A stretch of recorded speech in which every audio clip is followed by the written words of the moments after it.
арабской цивилизации. Эта часть исследования опубликована в последнем номере журнала Cell. Арабская ДНК не имеет вклада от популяции земледельцев, что позволяет предполагать изобретение ими или заимствование древних агрономических приемов. Новости мировой науки вы найдете также на странице нашей программы в газете научного сообщества «Поиск». Гранит науки. Открытие третьего тысячелетия. Эхо твоего города вместе с радио «Эхо Москвы».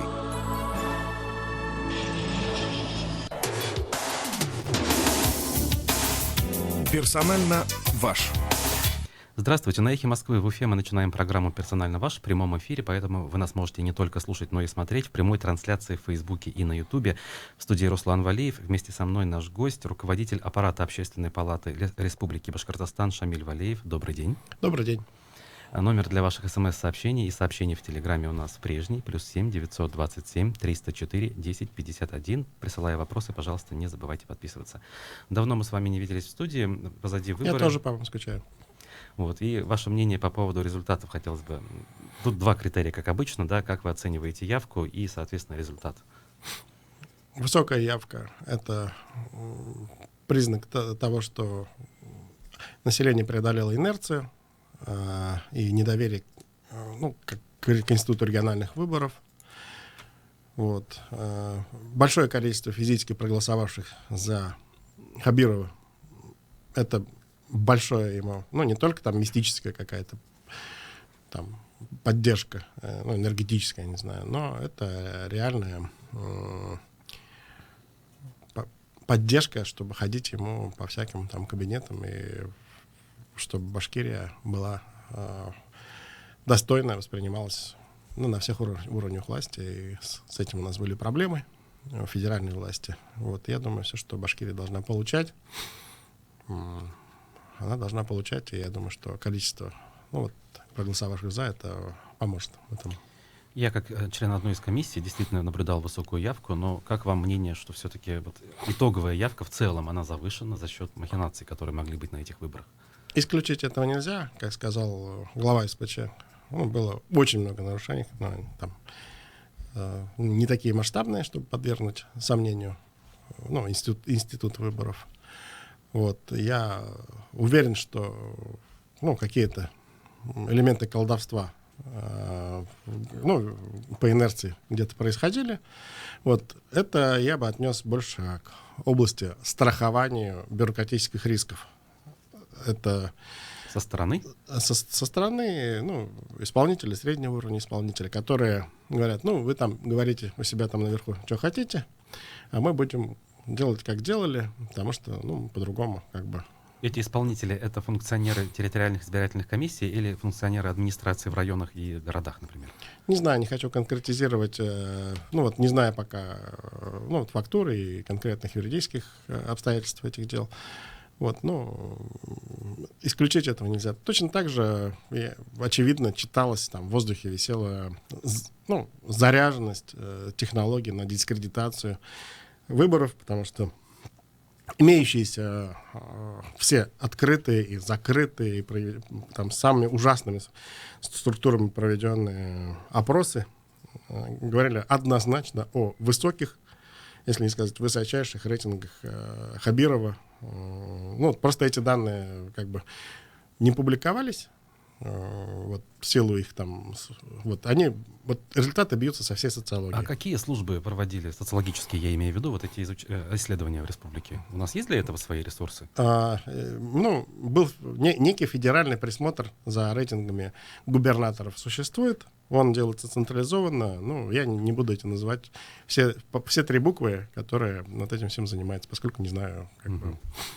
Даже если не ставить под сомнение общий результат, на ваш взгляд, есть ли смысл, в таком политическом, гражданском смысле, частные истории по нарушениям на этих выборах доводить до конца для того, чтобы показать конкретных исполнителей, нарушителей на местах, в частности, тех, которые могли делать вбросы, там какие-то процессуальные нарушения? Безусловно, система, она инертна, как бы, она не видела, там, может быть, других способов. Еще 5 лет назад Аббас Галямов, главный политтехнолог Белого дома, рассказывал, что не было местные власти привыкли проводить выборы каким-то таким загадочным путем, не проводя никакой ни избирательной кампании, ни полевой работы, не ведя кампанию. Самым простым путем и потом отчитываться какими-то цифрами имитационными.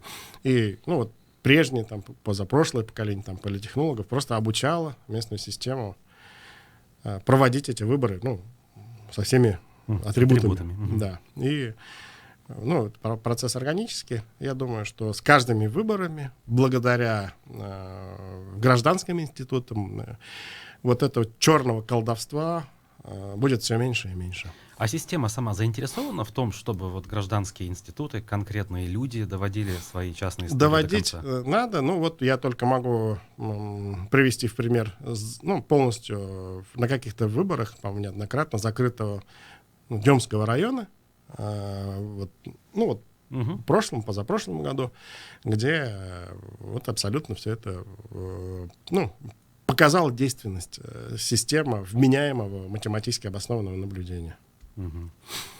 И тот же Ренат Факиев, он с этим справился. Просто каждым разом все будет больше. Должен спросить по другим кандидатам. Целых 7 человек как-никак противостояли Хабирову в бюллетене. 4 парламентские партии и 4 непарламентские. Непарламентские, да. И, соответственно, вот там есть некий расклад по процентам. Есть ли какие-то для вас здесь сюрпризы, неожиданности? Что-то удивило, может быть, там результат 2-го места удивил? Или еще кто-то?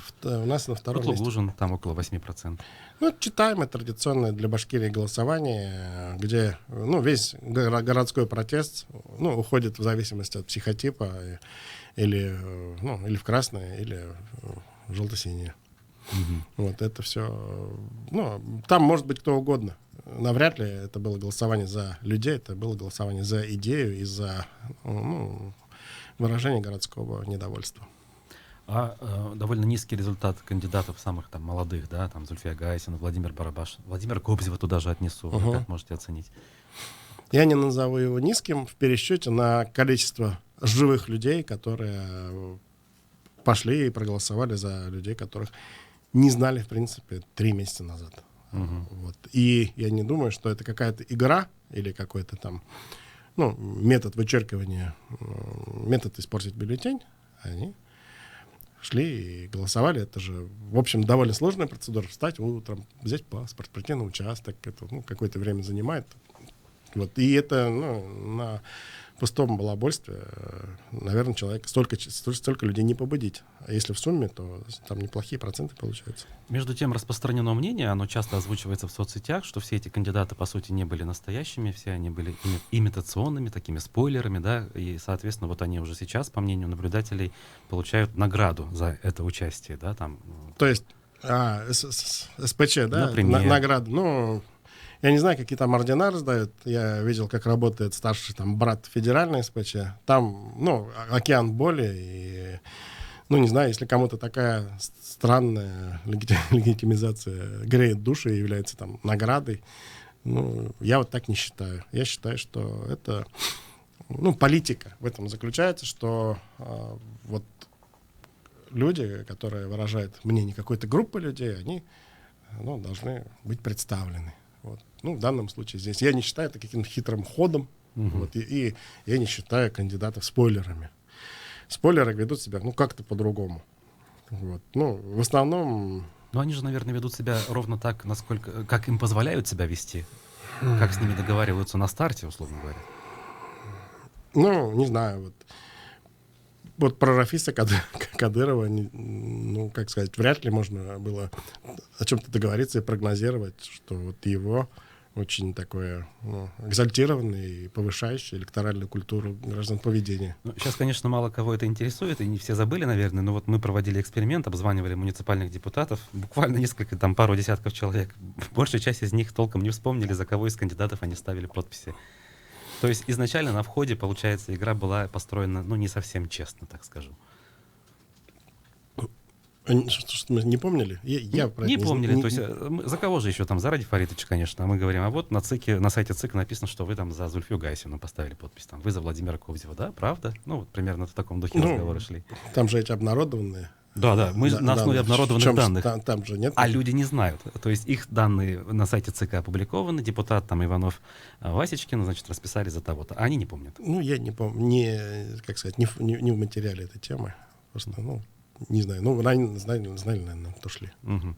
Вот по поводу СПЧ, да, раз уж мы заговорили, вот опять же есть мнение тех, кто относится скептически к этой идее, и к тем людям, которые вошли в состав, что вот, да, может быть, это и такой консультативный, общественный орган, но якобы вот есть некие преференции, там, близость к телу, в общем, люди становятся частью системы и тем самым получают некие привилегии. Вот как вы это можете прокомментировать? Что это близость к телу дает, я не могу понять. Что вот, подошел к главе республики, сказал что-то, и что, он побежал это исполнять, что ли? Я не совсем понимаю сомнений в том, что СПЧ — это нужная структура, и что она должна быть комплементарна. Видимо, кто-то хотел попасть и не попал, поэтому переживает. Вот. Тогда по самой структуре. У нас действительно в республике-то опыта функционирования таких структур нет. Сам Ради Хабиров вчера, выступая на первом заседании, говорил, что вот ему давно предлагали, он всякий раз отказывался, и все-таки вот он решил. На ваш взгляд, действительно, вот учитывая те полномочия, которые прописаны в положении об СПЧ, учитывая отсутствие опыта функционирования этого органа. У него-то такой опыт есть, насколько я понимаю. Он в Кремле был куратором Совета по правам человека, федерального. И знает, как это устроено, как это работает. С другой стороны, федеральный СПЧ, насколько я понимаю, он, это похоже на московскую хельсинскую группу, это как какая-то еще, ельцинская институция, которая и до сих пор работает и при нынешнем политическом устройстве. Я на гражданском форуме понял, что Хабиров готов слушать самые полезные темы и понимает, что такой орган очень нужен. Потому что потому как работала бригада СПЧ у нас весной, к ним пришли те, которые во все уже пороги обстучали, те, кому не к кому идти больше.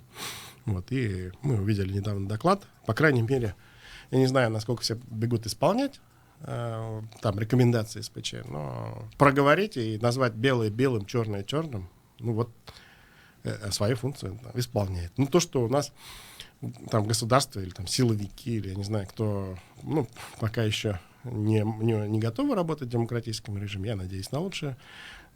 Жизнь так не заканчивается. И история СПЧ — это не история последних 5 лет, когда всем правят силовики. А как людей туда отбирали? Вот вы как уже общественник, по сути, с большим опытом, как руководитель аппарата Общественной палаты, наверняка более-менее представляете, как эти процедуры у нас устроены, в частности, в аппарате Хабирова. В случае с СПЧ, как это происходило реально? Я так понял, что запрашивались какие-то списки от разных институций, и в том числе чуть ли не открытый был набор, и многие из тех, кого рекомендовали в Фейсбуке, я не знаю, статистику не проводил. Они вошли. Я видел, что там наш Олег Сергеевич Галин. Среди рекомендованных. Да. И я обрадовался. И, увидел, что Вадим Беляков, допустим. Я его, честно говоря, ждал в следующем созыве Общественной палаты. А сейчас увидел в СПЧ, не знаю, как можно совмещать. Но то, что он однозначно квалифицированный человек, видящий перспективу борьбы за права людей, это безусловно. А вот реплика по ходу нашего слушателя. Сколько в республике бесполезных организаций, Общественной палаты, СПЧ, скоро этих обществ будет больше, чем предприятий. Народ все хуже живет при этом. Вообще эти бесполезные органы и бесполезные, и, как правило, бесплатные институции, они как раз нужны для того, чтобы люди жили лучше. Потому что люди живут плохо не только потому, что нету заводов, но еще и потому, что человек вместо того, чтобы сидеть у станка или сидеть у компьютера и работать, или у станка, сидит, срет в комментариях. И у него копится злоба. Чтобы этой злобы было поменьше, и нужны такие общественные институты, как Совет по правам человека. Потому что А почему нужно сверху организовывать с помощью инструментов администрации главы республики? Да? Почему нельзя просто, я не знаю, кинуть клич и собрать общественников, чтобы они самоорганизовались как-то? Пришли? Не самоорганизуются. Как правило, мой скромный опыт подсказывает, что не самоорганизуется. Вот, ни одно сообщество, пока его не модерируешь, там, ну, вот любой чатик, я вот недавно там чатик создавал, вот, пока им занимаешься, оно работает. Как только его забросил, там начинаются стихийные процессы. И наше общество к саморегуляции только идет пока. Вот. Где есть ТСЖ, где нет ТСЖ, это же видно. Вот почему не создается нормально работающая, не знаю, структура, которой управляют те же самые, которые могут контролировать управляющие компании. Только вот в определенных местах, если есть там какой-то хороший отставной военный или урбанистический герой. Тогда хотелось бы ваше понимание и видение того, в чем схожесть и в чем разница между общественной палатой, да, которую вы представляете, и Советом по правам человека. Индивидуальный. В общем, общественная палата, она предполагает, что у человека за плечами есть некая, иногда вымышленная организация, что имя ей легион. И, в этом как бы ее и плюс, и ее дефект. Кого-то представляет, кем-то выдвинул. Мне, чтобы во второй созыв общественной палаты, самому пришлось срочно вступать в союз журналистов. Пришла разнарядка. Вот, чтобы быть от союза журналистов, предположим, это было лет 7 назад, 8. Угу. Вот. СПЧ это не, скажем так, не люди, не НКОшники, как правило, а индивидуальные. Там НКОшники тоже есть. Есть, но да. Как бы их навыки звеньевого или комсорга это не их главное свойство, а то, что они герои-одиночки. И могут один, как Бабушкин Андрей, там может противостоять любой системе и никого не бояться. Угу. И решение по поводу назначения председателя СПЧ, председателем назначили, я напомню, Владимира Барабаша. Вот между тем, совсем за пару дней, буквально до этого события, сообщалось, что Наташе Павловой, предлагали возглавить СПЧ, что информацию, о чем она подтвердила. Вот как вы эту всю историю прокомментируете? Отказ Натальи Павловой, такое решение по поводу Барабаша. Он изначально был запасным или вот в последний момент идея пришла? Вы опрашиваете меня как представители за кулисы, которые вот это все... Экспертное мнение чистой воды. Вот. Никакого отношения к этой деятельности не имею. Точно так же, как и о планах или предложениях, поступавших Наталье, моей дорогой, не, как сказать... краем уха что-то слышал, но у нас очень четкий водораздел. Не вмешиваетесь. Да, это нормально, корпоративно, это нас время от времени спасает, иногда и и не спасает, но тем не менее профессионально нам лучше не смешиваться. А все-таки, если положить руку на сердце, на ваш взгляд, вы же в целом позитивно воспринимаете идею СПЧ. Как было бы лучше, если бы она возглавила его, или как сейчас случилось, стала членом? Как ее супруг, я рад, что она рядовой участник этой структуры. А Володе я желаю успехов, потому что тут возможность его системные, как сказать, менеджерские мозги применить на благо общества. И его риторика в ходе избирательной кампании, которую я сам с интересом, с удовольствием воспринимал, прекрасный повод ее реализовать и быть на страже. Не только общественная палата должна сталкиваться с морем человеческих проблем. Угу. Я не знаю, главный, совет, что ли, членам СПЧ, на чем сосредоточиться? У нас буквально минута до перерыва, если коротко. Так, на чем сосредоточиться? В общем, СПЧ выполняет, по моим ощущениям, те же функции, что исполняли первые наши независимые прокуроры, как Александр Коновалов, нынешний министр юстиции, Зелепукин, которые вели прием населения и выслушивали всех, кого уже никто не слушает. Это, я не скажу, что это психотерапия, но это снимает градус общей боли и токсичности в обществе. Когда, даже если не решаются эти даже вопросы. если это не решается, но хотя бы артикулируется и отдаются на исполнение, их уже нельзя игнорировать больше. Потому что боль возникает там, где идет игнорирование, непризнание. Ну что ж, я напомню, что в гостях программы «Персонально ваш» руководитель аппарата Общественной палаты Республики Башкортостан Шамиль Валеев. Мы вернемся в нашу студию через несколько минут после перерыва на новости.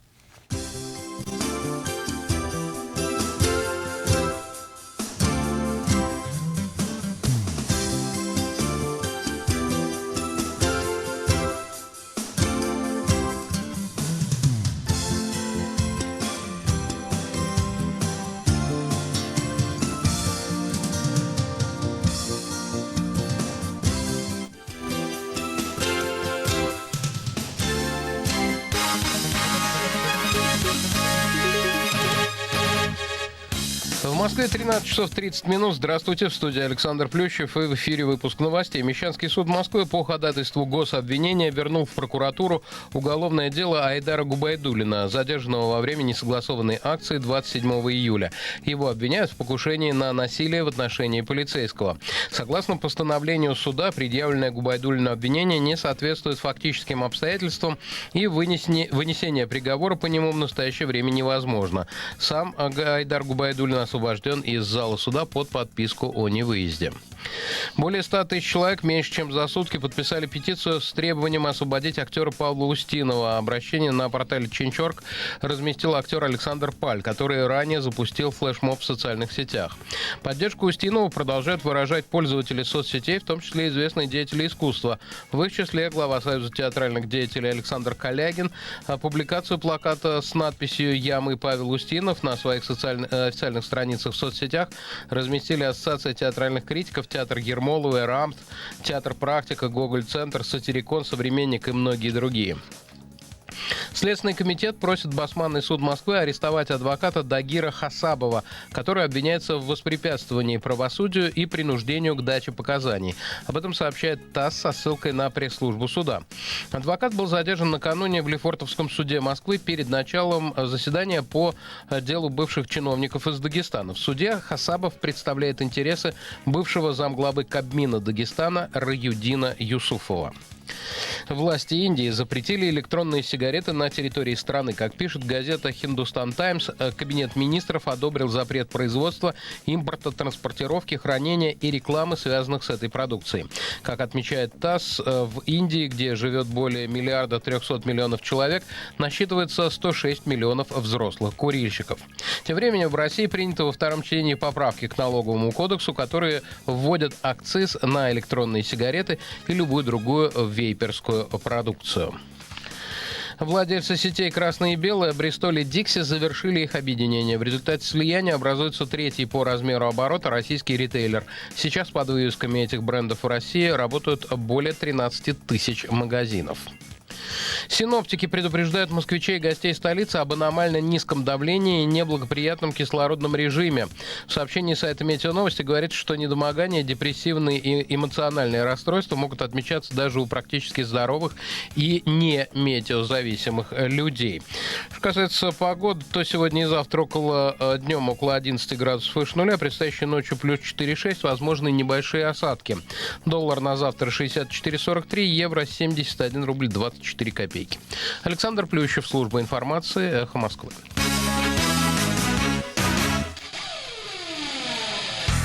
Жить зайчонку нелегко. Лисицы, сова, волк и другие опасности поджидают на каждом шагу. То ли дело в мире людей. Закрытые дворы, комфортные площадки. Все для детей. Идеальная среда обитания – квартиры от Первого Треста. От 1 910 000 рублей. 222 0111. Данная цена действует на квартиру номер 162, литр 9, ЖК Весфера высота. Количество квартир ограничено. Застройщик ООО Весфера высота. Проектная декларация на сайте наш.дом.рф. Не забудьте то, что есть интернет. Зачем теперь в аптеку выходить из дома? Закачивай себе приложение «Фармленд». Это выгодно и так удобно. Лекарства еще дешевле в мобильном приложении «Фармленд». Скачай, получи 100 баллов на бонусную карту. Подробности акции уточняйте в аптеках «Фармленд». Имеются противопоказания. Требуется консультация специалиста. Телефон рекламной службы «Эхо Москвы» в Уфе. 216 35 99. будет реклама, будет и эхо. На то мы и партнеры. Персонально ваш. Продолжаем программу «Персонально ваш» в прямом эфире радиостанции «Эхо Москвы» в Уфе. У микрофона Руслан Валиев. Вместе со мной руководитель аппарата Общественной палаты Башкирии Шамиль Валеев. Напомню, номер для ваших вопросов +7 927 304 10 51. Пожалуйста, не забывайте подписываться. Вот я вижу, тут есть реплики по ходу, и они без подписи. Особенно, когда мне пишете гадости, лучше подписывайтесь. Особенно. Андрей Сергеевич, особенно вы. Значит, ну что ж, в общем, по конкретным людям есть что сказать вот по СПЧ, то, что вот вы увидели, да? И причем их довольно много, больше, чем в федеральном СПЧ. Ну вот, я обрадовался, когда увидел Марата Галимьяновича Вакилова. Один раз в жизни с ним разговаривал. Вот, человек был председателем Верховного суда Башкирии. Вот, и после того, как... было какое-то решение насчет суверенитета Башкирии, вот когда приводили в порядок все региональное законодательство. Об ограничении суверенитета уже, видимо. Слово суверенитет, по-моему, убирали там из Конституции. Из Конституции, когда вертикаль власти восстанавливалась или создавалась. Вот. Он подвергался травле, его... На уровне федеральном или на местном? На местном уровне федерального судью, у которого в удостоверении подпись там. То есть он исполнял, в общем, волю федеральную по приведению в порядок? Он исполнял закон. Ага. Вот. Ну, тогда была такая как бы волна. И вот его подвергали травле. Его сына, ну вот, там лично там, генерал отвозил в воинскую часть, лишив, ну, после того, как он лишился отсрочки, вот, там какие-то уголовные дела, в общем, массированная была унизительная, омерзительная кампания, вот, и ну, вот, после чего он проработал в других субъектах федерации, вернулся при Хамитове, и здесь уже был замминистром то ли экологии, то ли природы, в общем, и, ну, сейчас пенсионер, но носитель какого-то ощущение справедливости, очень ну, суровый, жесткий человек. Вот, и, ну, вот у меня ощущение, этот разговор сложился, я хотел с ним сделать большое интервью, но он не согласился, видимо, еще не пережил, я думаю. Ну, вот человек, который ну, был и по ту, и по эту сторону как бы справедливости. Я думаю, это, ну, такие люди должны быть там. Ну, раз уж мы так упомянули тему гонений там, и прессинга, хотелось бы вот ваше мнение по поводу ситуации, скажу банально, со свободой слова, со СМИ, да. Вот тот же портал ПроУФО, вот он, в общем, в последнее время публикует материалы, что испытывает давление, сайт регулярно блокируется. Мы вот недавно тоже по непонятным причинам, да, столкнулись с тем, что сайт «Эхо Москвы» был заблокирован. Плюс вот иск есть против нас со стороны Всемирного Курултая Башкир. В общем, некоторые коллеги склонны думать, что у нас ужесточается ситуация в этой сфере. И возвращается там к рахимовским временам. Может ну, быть, если это в случае, если все это имеет один источник, как бы, ну, вот этого воздействия, предположить. Ну, что касается ПроУФО, действительно, когда заходишь на ПроУФО, ну, сайт не сразу открывается, там стоит какой-то, ну, защита, вот там DDoS-атак, насколько я понимаю. Вот. Ну, я думаю, что в какой-то, ну, ближайшей перспективе, после того, как разберется Хабиров с инаугурацией, с правительством, я думаю, что будет какой-то большой, должен состояться разговор с журналистами. То есть встреча с редакторами, да? Нет, ну вот встреча с редакторами, наверное, она уже была. Я как бы перестал за этим форматом следить. Вот. Ну, какой-то такой должен быть разговор, или новый договор должен быть. Ну, вот. Он же показал свою резистентность к пиаровским атакам. Вот выросло целое поколение журналистов, наформировалось целый пул изданий в регионе за 8 лет, которые, увидев, что, ну, скажем так, региональная власть интернет чувствительна и отчаянно рефлексирует на любой чих там, в любом комментарии, вот, ну, занималась как бы, ну, таким пинг-понгом с региональными властями, с элементами там вымогательства, заключения каких-то дружественных контрактов, там, блоков, а не нападений, там, Вот. Контракты, я так понимаю, в устной форме заключаются. Я не знаю, в какой форме заключаются, но как бы подходы такие были, разговоры на эту тему я слышал, и со мной тоже там проводились. Вот. Ну, смысл в том, что просто там покупка лояльности. Вот я думаю, что по инерции вот этот процесс продолжался. Он был как бы... Последние месяцы вы имеете в виду? Вот как Хабиров сразу же пришел. 10 месяцев, так? Вот, и я думаю, что он, будучи сам СМИ, достаточно читаемым, популярным, как блогер Хабиров, выстоял, его там пиаровская структура выстояла, вот, и, соответственно, вот выборы прошли, когда, допустим, кандидат самый уязвимый, а после выборов, я думаю, какой-то должен большой разговор состояться и с лояльными, и с нелояльными, и с зависимыми, независимыми, и цифровыми, ламповыми, всеми.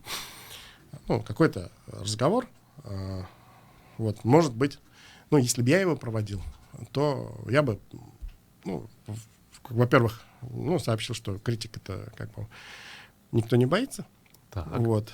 А наоборот, нормальных медиа должны исполнять свою институциональную функцию watch dogs, сторожевых псов, которые помогают выявлять коррупцию. Вообще озвучивать слабые стороны. Да, показывать слабые места, не всегда это в удобной форме, насколько я понимаю. Вот. И... допустим, он может тоже изложить свою точку зрения, как он бы хотел видеть работу. Они же крепкие хозяйственники, хорошие руководители, они видят все отраслями. Вот отрасль медиа, что она должна производить? Она должна производить настроение и нацеленность, допустим, хорошее настроение людей на хорошую перспективу Башкирии. Если постоянно писать о том, что в Башкирии из нее все должны уехать, что здесь кроме самоубийства нечем больше заниматься и ДТП, то определенная иллюзия формируется, в которой и настроение плохое, и работать не хочется, и вкладывать сюда не хочется. А Башкирия как проект уже на второе столетие пошел, некому должен видеть перспективу. Вот, может быть, он об этом, допустим, не знаю, пиаровский его блог, если сформулирует правильно. Но не идет ли речь о пропаганде, о призыве заниматься пропагандой? Не надо, вряд ли он будет говорить он о том, слово, наверное, использовать не будет. Пишите про суточный надой с коровы, или больше положительных материалов про хлеборов. Вот я в этом очень сильно сомневаюсь. Просто каждый материал, он все равно любое издание у нас беспартийных, абсолютно независимых изданий не существует. Медиа всегда обслуживает или интересы своей аудитории, или интересы своей аудитории. Но она сегментирована, эта аудитория. У «Эхо Москвы» не слушают, люди определенного толка, допустим, консервативного. Это все-таки, городской, недовольный, интеллигентный человек. Так я себе представляю аудиторию «Эхо Москвы». Пусть вот. так. БСТ определенная аудитория. То есть у нас нету ни одного медиа of general interest. То есть медиа для всех, которое бы, прямо пронизывало все общество. Такого у нас нету физически в регионе. Вот. Должно быть такое медиа? Возможно ли оно? Раньше было, не знаю. Мы в новой медиа-реальности. Исключить этого нельзя. Я вообще за медиа of general interest. BBC. Вот. Общественное телевидение России.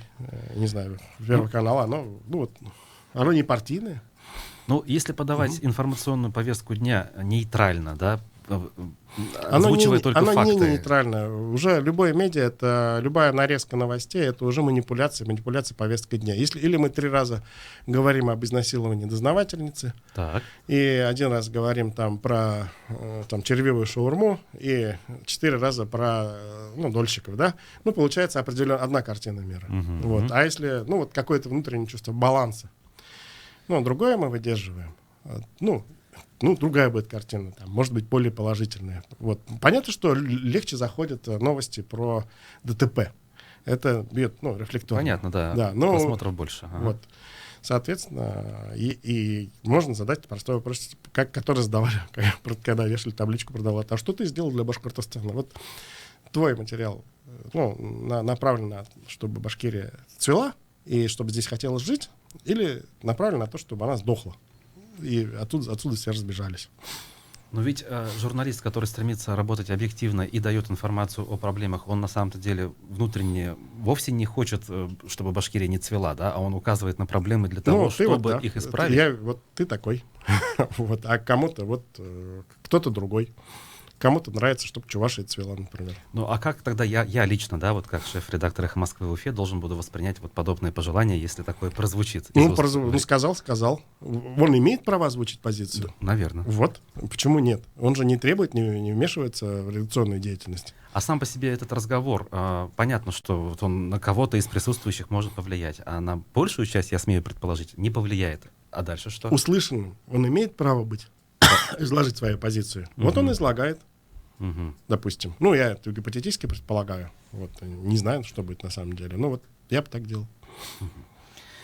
Ну что ж, это, как говорится... Это же не обязаны все это бежать исполнять. Вот, и переключаться на там, технопарки свекловичной фермы. Ну, тогда, если вернуться к началу вопроса, на ваш взгляд, все-таки есть элементы давления на СМИ на сегодняшний день уже?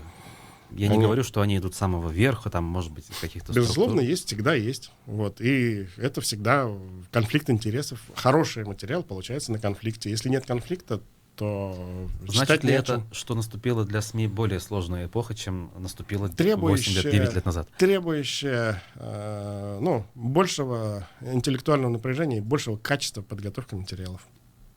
Это да. То есть это позитивный момент, на ваш взгляд? Ну, это вызов.